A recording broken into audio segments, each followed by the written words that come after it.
Good day to you. Today is November 27th.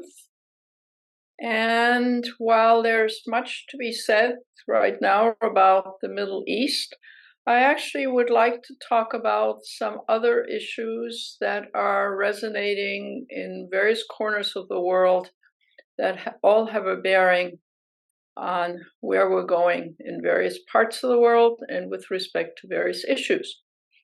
But I thought I would start for just a few minutes to kind of play Jeopardy with you. And I know you probably don't have pencils, so I will ask the question and in your mind, see how many of these you can answer. And there is a reason why I'm naming these countries. So, what country recently closed all of its borders to a neighboring country, and why?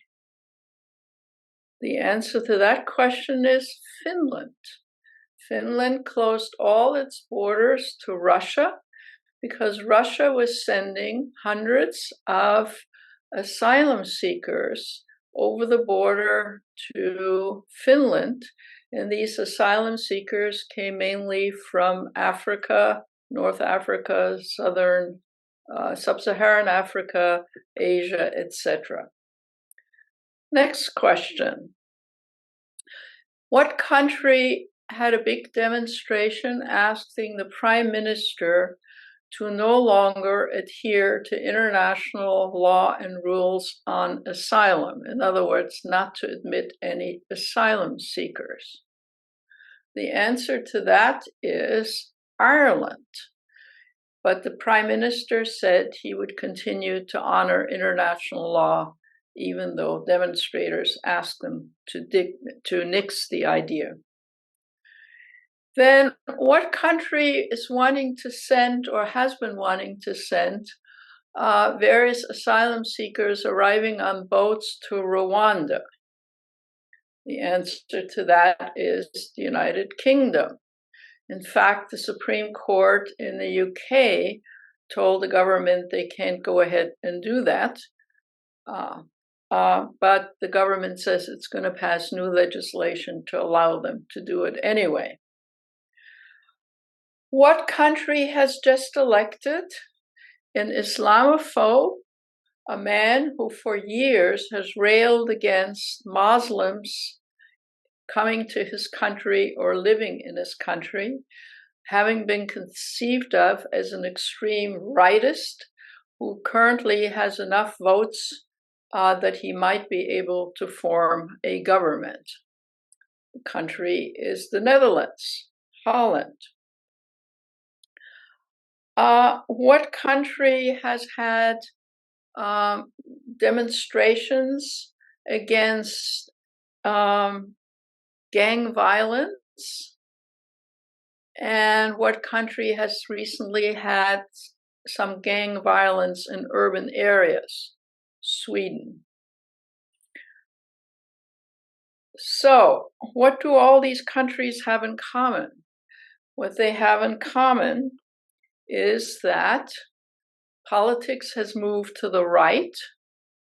People who are racist are getting votes.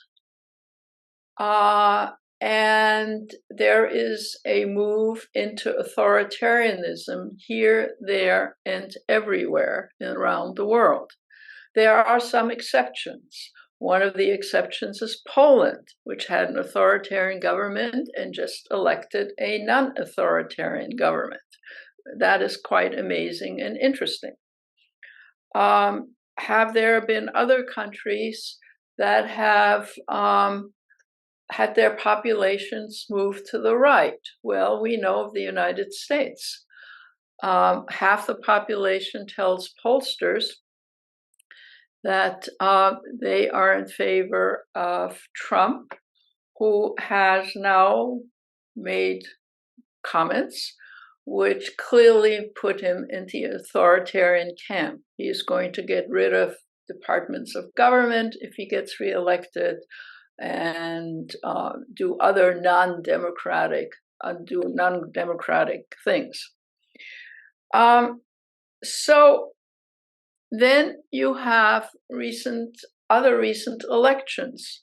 For example, which country in Latin America has just elected an extreme populist right-wing individual? Argentina. And I'll talk about that in a moment. But in some time ago, Italy elected the woman who is now somewhat in moderating her political views of the past, but who belonged to an out-and-out fascist party. And in France, Marie Le Pen looks like a very serious possibility to take over when Macron ends his tenure. And then you have the country of Israel, which is in the middle of the mess that I'm not going to talk about today, but has an extreme right-wing government with at least 2 of the ministers who are out and out Islamophobes, racists, and happy about the idea of the Israeli police and military killing people of Palestinians in the West Bank. So we have a world in which politics seem to move in the direction of authoritarianism. Politics of the right seem to be popular in many countries, and even countries that have elected and have democratic elections. For example, in India, you get Modi, who's democratically elected, but taking quite a few actions which are somewhat authoritarian in nature, shall we say. So the question is, why in the world in this time are so many people in so many countries under very different domestic circumstances tend to be moving to the right, tend to be okay with authoritarians, tend to not care about democratic institutions, hard-won as they might have been? And are there any explanations? Well, I can't, tell you that I have the answers, but I'd like to spend a few minutes discussing some of the possibilities.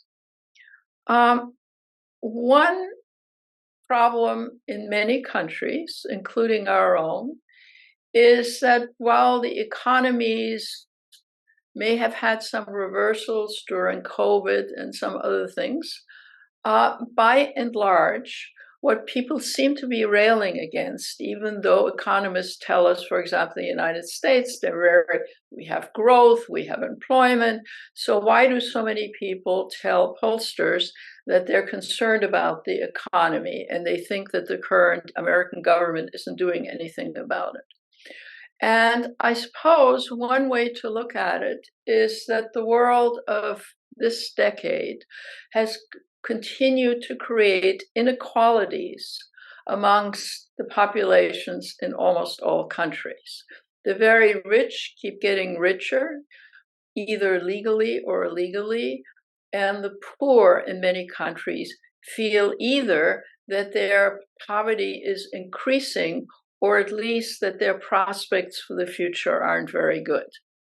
So it's the domestic economies of countries, of course, economies are also internationally linked, that is apparently leading many people, even people who don't seem to be in economic distress, to fear that something is wrong in the economy.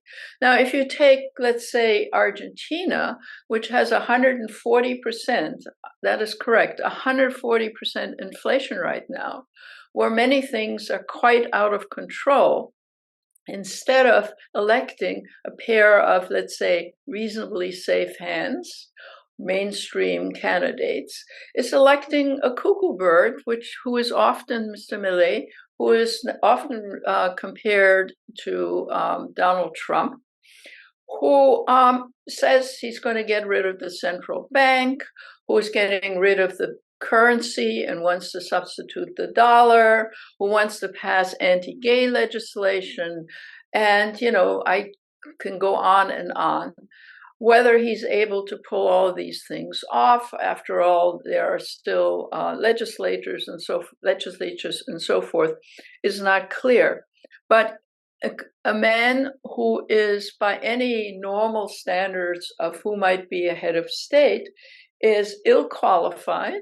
He too, by the way, like Trump, was a pundit on Argentina TV, and people are just throwing up their hands at mainstream officials who obviously have not managed the economy or the life or the threats on the country effectively. So why not elect a cuckoo bird, right? It's the same kind of tendency that we have in this country. That is to say, Trump is hardly a mainstream politician, right? But since the mainstream politicians seem to argue a lot and not do a lot, why not, you know, go jump into the hands of somebody who says, I'm just going to clear the decks, never mind democratic principles, never mind sane economics, I'm just going to do whatever because I can fix this. Now, from the perspective of the US, this is getting quite serious because, for example, Trump has announced that he would invoke the Insurrection Act. In other words, if there's a demonstration, he will call in the military. Hardly the sort of thing that is perceived to be democratic or part of our constitutional structure. And some of these other leaders have more or less said similar things. You know, if somebody objects, if somebody demonstrates, which after all is part of democratic procedures, we can call in the military, will make life difficult. So that I think people's feeling of economic insecurities, whether real or in part imagined, or imagining that their upward mobility is somehow curtailed and not what they're hoping, seems to me one of the reasons that so many people are willing to vote for unqualified people, for people on the right, and even countries where the right is still a minority.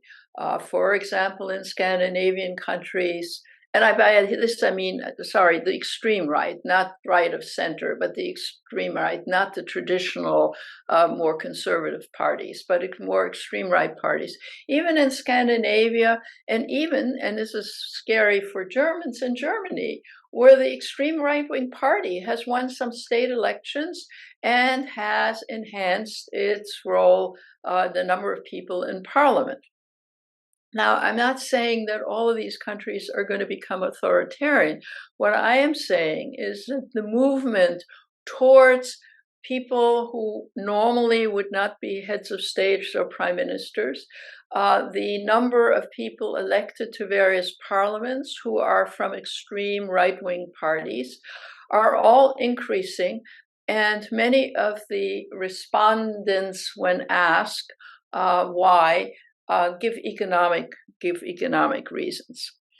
The second kind of reason that is less vocalized in some countries because it's not considered very appropriate, it has to do with globalization has led not only to the interdependence of economies and what that may do to domestic economies, or at least what people claim to do to domestic economies, even if those claims are not accurate, but rather that globalization and modernization, transport, and so forth, has led countries to no longer be monolithic. In some countries, this has gone on for a long time. There is a substantial Muslim population in in France, and a substantial sub-Saharan African population coming from colonialism. Ditto in England. In Germany, it was Turkish guest workers who introduced people of different origins, often different race and so forth, into societies. But now, with increasing number of refugees also trying to get into countries, there is the concern that the nice homogenic countries, or relatively homogenic countries, are now all of a sudden becoming more diverse. And diversity, for reasons of race, discrimination, economic fears, also move people into the right. This is interesting in terms of the American border at the moment, because this is another Jeopardy question. The two largest groups trying to come to the United States over the southern borders are from what two countries? Give you 30 seconds. Venezuela and Haiti. So while in people's imagination and polls, people are from Central America and Mexico, in point of fact, the largest two groups come from other countries. And they come from other countries, Venezuela, because it's hopeless political and economic situation. And they come from Haiti, which is in a state of anarchy right now, where people are suffering and people are trying to get out, right? But in both those cases, as well as in other cases throughout many countries, there is the fear of the other people who have different religions, speak different languages, look differently. Now, you may think, well, this is only, a European, American, white people country kind of problem. But I call your attention to the fact that another Jeopardy question: what country has pushed out 1.5 million people to its neighboring country? Pakistan. Pakistan got rid of 1.5 million Afghanistanis. Some refugees during the various conflicts and the current situation in Afghanistan, but quite a few of those people have lived in Pakistan for years, and it even chucked out people born in Afghanistan, because many countries do not have what we have in this country still, although Trump would like to get rid of it, that if you're born in the United States, you're automatically a citizen. So if you're an Afghanistani born in Pakistan, you're still considered an Afghanistani. So they've just chucked all those people out. Then there are the Uyghurs that were chucked out of Burma and are now trying to get to Indonesia, for example. And Indonesia doesn't want them. So this is not just a Western phenomenon. This is a global phenomenon. People who believe that their own situations are hopeless, either because of political reasons or economic reasons, trying to get somewhere where it's safer. In addition, this emigration and immigration, which is now a worldwide phenomenon, there are about, any moment, 65, 75 million people trying to go to other countries. I would add climate change. Climate change is something we talk about for reasons of reducing pollution, for finding alternative energy sources, and so forth. But many people in the world, due to climate change, can no longer make a living on the land. That's true in many parts of Asia, Latin America increasingly, Central America, even in this country. For those of you who read the New York Times, problems in Kansas and Nebraska, shortages of water these days.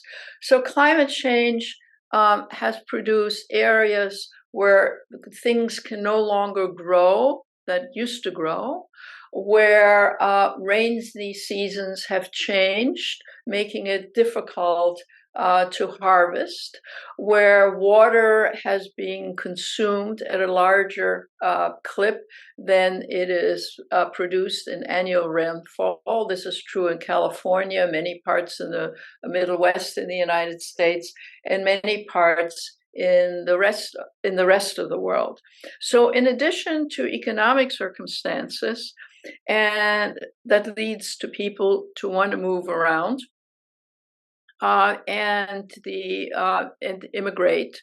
I would add climate change as one of the circumstances that lead people to want to move within the country, but also move within a country. So the people that are moving around the world are in almost every part of the world, not in every country, but in almost every part of the world, bring with them different racial groups, different religions, different cultures, different languages. And those kinds of differences very often make people push back and say, yo, we were this nice, fairly homogeneous country, and now there are all these, differences arising. Who will our children marry outside our particular ethnic group or national group or racial group? Many, many people are very scared of not the causes so much, but the consequences of the changes. And what does that lead to? What that leads to is political consequences. People voting for people who claim to have the answers in some cases, or people just simply not being able to vote because they already live in a non-democratic and authoritarian government, or people saying, well, let's try even a cuckoo bird. They may have the answers because our politicians are become dysfunctional and they simply do not have the answers. All of these things, and I could add some more, but don't want to bore you, are leading to instability, global instability, instability inside countries, which leads to civil unrest. Civil unrest leads to more people seeking out people who have political answers.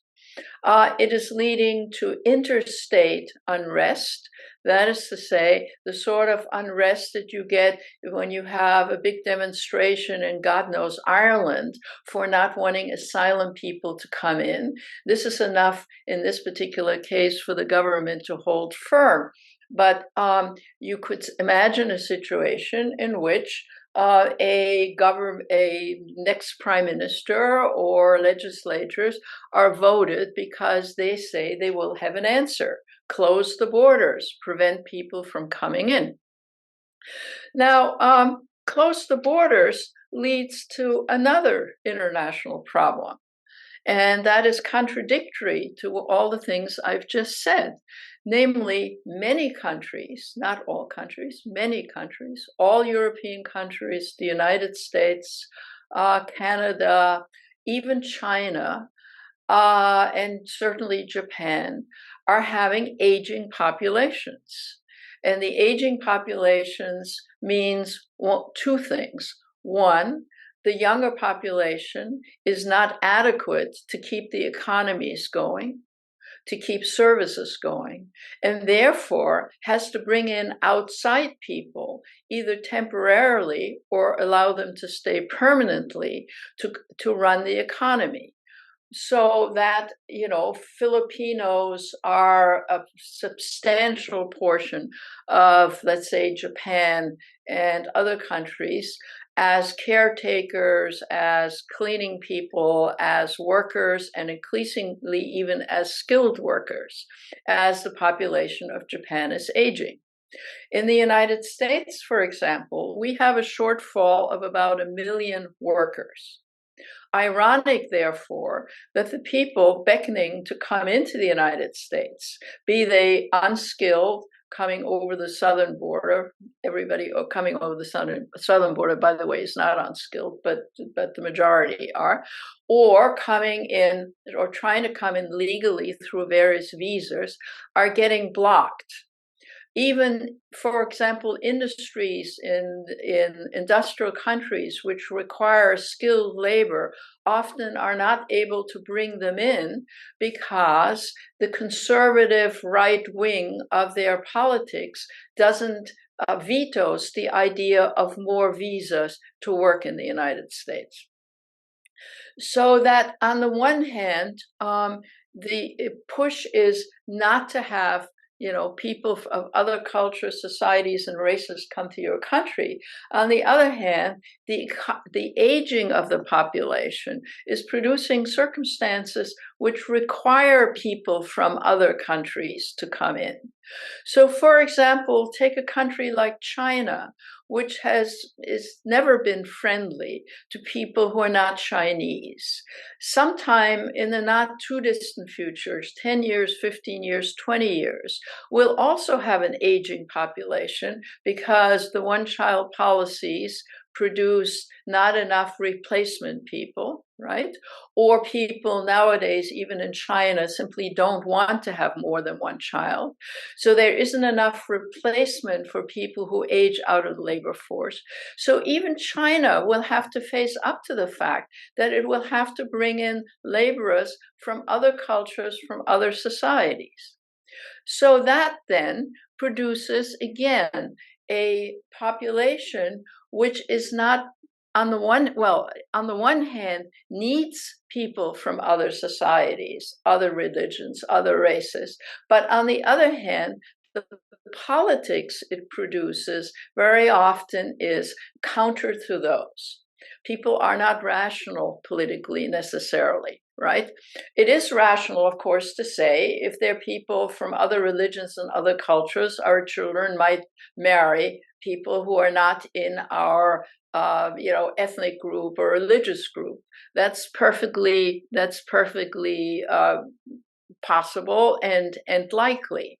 But the fear of this has political consequences. And the consequences are, on the one hand, for all the reasons I enumerated earlier, people fearing economic adversity, fearing climate change or the consequence of climate change, fearing the integration of non-nationals for labor purposes, and fearing migrations of asylum seekers who may come from societies that are not and speak languages and religions which are not, typically welcome. So you get anti-immigration, things like Islamophobia, in our case, anti-Hispanic, right? Prejudices. What's interesting, and I guess that should be my final point, is that in some countries, it not only has right-wing consequences for the indigenous people of those countries. By this, I don't mean Native Americans. I mean the indigenous, the Swedes, the Norwegians, the Danes, the Germans, the Americans. But it also has odd consequences for how people, even who were of immigrant groups, tend to act politically. For example, one of the more amazing polls has indicated that an ever-increasing number of Hispanic Americans, people who immigrated within the last generation or two, as well as people, well, let's just take Hispanic immigrants, are moving, especially younger men, are moving in support of the Republican Party in the United States, support of Trump. Polls recently have shown that. The other group that used to be Democratic voting, that seems to be moving also in the direction of Trump, are young Black men. Right? Now, the causes here are not international so much as the fact that people who have become citizens, who live in this country, who in any event are green card holders, see new waves of people coming in and feel threatened by them. And this is not just an American phenomenon, this is a worldwide phenomenon. Let me take the Turks who went in the 50s, 60s, 70s to work in Germany. For years, they were not allowed to become citizens. Later on, they were allowed to become citizens, but they were discriminated against, are now very often voting for the parties in Germany which are anti-immigration because they feel threatened. So on that unhappy note, let me just say that one of the phenomenon that is going on a global scale is the political shifts inside countries, which has serious consequences for the future kind of world we live in, because mostly the people on the right, the populists, the Geert Wilders in Holland, the mayor in Argentina, and so forth. These people are not fostering policies that would help the global economy, climate change, and addressing the contemporary economic interdependencies of the world.